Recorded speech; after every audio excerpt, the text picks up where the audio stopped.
ये लग रहा होगा कि 55, 60, 65 कॉर्पोरेटर लेके हम 5 साल राजनीति कर लेंगे विपक्ष की बीएमसी में, संभव नहीं होगा। 5 साल में भारतीय जनता पार्टी उनकी आधी पार्टी को निकल जाएगी, क्योंकि वो इस बात को जानते हैं कि कॉर्पोरेटर को भी पैसा चाहिए 5 साल चलाने के लिए। तो ये बहुत बड़ी चुनौती होगी उद्धव ठाकरे और राज ठाकरे के पास कि अपने कॉर्पोरेटरों को बचा के रखे और विपक्ष में मतलब एक आवाज बना के रखे। अब देखना होगा कि वो कितने आइडियोलॉजिकली जुड़ जाते हैं, कांग्रेस को साथ ना लेना, सुरक्षा वाली बात हो। देखिए, मुझे तो तय था, मतलब राज ठाकरे और कांग्रेस 2 छोरे कभी नहीं मिल सकते, मतलब संभव ही नहीं था कि, और उद्धव ठाकरे इस बात को जानते थे कि राज ठाकरे को हम ले रहे हैं तो हम कांग्रेस को छोड़ना पड़ेगा।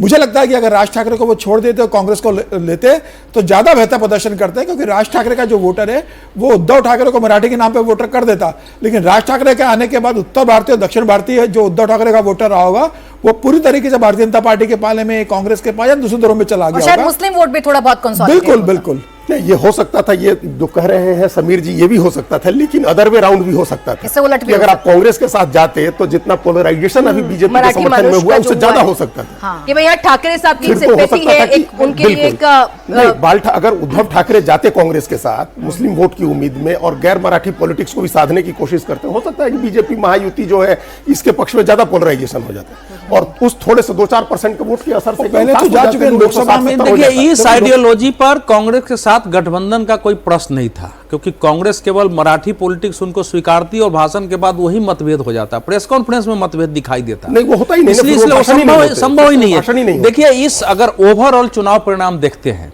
तो यह स्पष्ट हो गया है कि भारतीय जनता पार्टी महाराष्ट्र के सभी समुदायों, सभी वर्गों की पार्टी हो गई, थोड़ा मुसलमान को छोड़ कोई संदेह नहीं है। तो क्योंकि मराठे अगर बाकी जगह वोट दे रहा, मैं नहीं मानता हूं कि मतलब वहां एक परिवार के साथ लगाव के कारण वोट दे दिया है, लेकिन उनमें भी अब रीथिंकिंग शुरू हो जाएगी कि हमने जो वोट दिया वो सही था या नहीं था। जब ओवरऑल ट्रेंड स्टेट का जा रहा है तो उनमें शुरू हो जाएगी। इसलिए केवल वो पैसे की बात कर रहे हैं, थोड़ा बहुत मन से डांट डपट के, मार पीट के, कुछ को जबरदस्ती रखे, डर के मारे कुछ कॉर्पोरेटर रह जाए तो रह जाए, लेकिन नॉर्मल सिचुएशन में अब उद्धव ठाकरे के साथ इसमें से 15-20 को जो जुड़ा होगा उतना ही ज्यादा से ज्यादा टिकेगा, उसका जाना निश्चित है। ये बहुत फारफेच्ड निष्कर्ष है अवधेश जी आपका। हम जो बार बार एम्फेसिस कर रहे हैं, अगर कल्याण डोंबिवली में एकनाथ शिंदे की जमीन नहीं बचती है, नंबर 2, नंबर 3 हो जाते हैं, ठाणे में वो उस तरह से अपनी नहीं बचा पाते हैं जैसे पहले जो उनका असर था, और यहां उद्धव ठाकरे एक बचा लेते हैं अपने शिव सैनिकों को, तो फिर ओवरऑल शिव सैनिक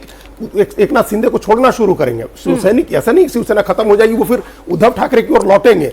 अगर ये यूनिफिकेशन जो है उद्धव ठाकरे राज ठाकरे का रहता है तो मराठी वोट पर उनका असर बढ़ेगा। वो अपने पुराने इलाके जो वो लोग गंवा चुके हैं उसको रिक्लेम करने की कोशिश करेंगे। कामयाब होंगे या नहीं होंगे ये नहीं, उद्धव की कामयाबी उतनी नहीं है, शिंदे को कमजोर करने में वो जरूर कामयाब हो रहे हैं, अगर इसको इस तरह से इंटरप्रेट करें। नहीं, देखिए, बीएमसी में तो वैसे भी एकनाथ शिंदे को बहुत बड़ी ताकत नहीं थी। बीएमसी के अंदर तो उद्धव ठाकरे परिवार ही ताकत रहा था, जो भारतीय जनता पार्टी भी जानती थी। चूंकि अब एकनाथ शिंदे साथ में आ गए थे और उनको सीटें देना थी तो उनको 90 सीटें दी गई है। मुझे लग रहा है कि बीएमसी में जरूर उद्धव ठाकरे का रहेगा, लेकिन अब उद्धव ठाकरे के पास आर्थिक स्रोत क्या रहेगा अपने कार्यकर्ताओं के लिए, अपने शाखा प्रमुखों के लिए, अपने कॉर्पोरेटर के लिए? आपके पास न केंद्र में सरकार में हिस्सेदारी है, न प्रदेश की सरकार में हिस्सेदारी है, और न आपके पास बीएमसी में। यह पहली बार हो रहा है शिवसेना की स्थापना के बाद। ठीक है, पहले 8-10 साल क्या, लेकिन 75 में शिवसेना ने 71 में अपना मेयर बना लिया था, 74 में बीएमसी में मेयर बना दिया, 78 में मनोहर जोशी मेयर बन गए थे भारतीय जनता पार्टी बनने के पहले से।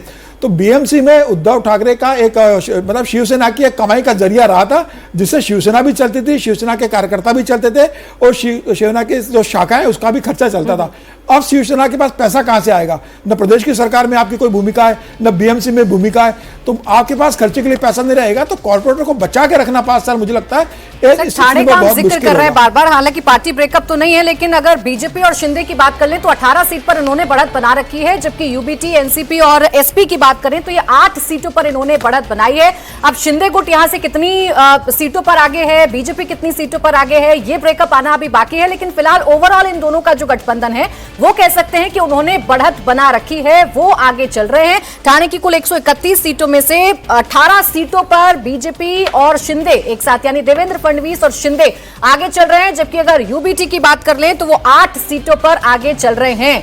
अब ये आंकड़े अगर समझे अजीत जी, ये किस तरीके से आप समझाएंगे? ठाणे का आप बार बार जिक्र कर रहे थे, हालांकि शिंदे ने कितना लिया ये देखना दिलचस्प होगा। अलग उनका दोनों की टैली आए तब पता चले, लेकिन वो ठाणे के ही नेता हैं, ठाणे से ही उन्होंने अपना करियर शुरू किया, बहुत नीचे से। और आनंद दीघे बड़े नेता थे जिनके साथ, जिनके शिष्य थे वो, आनंद दीघे के साथ राजनीति करके वो बड़े हुए, आगे बढ़े और उनको बड़ा महत्व बाल ठाकरे ने दिया।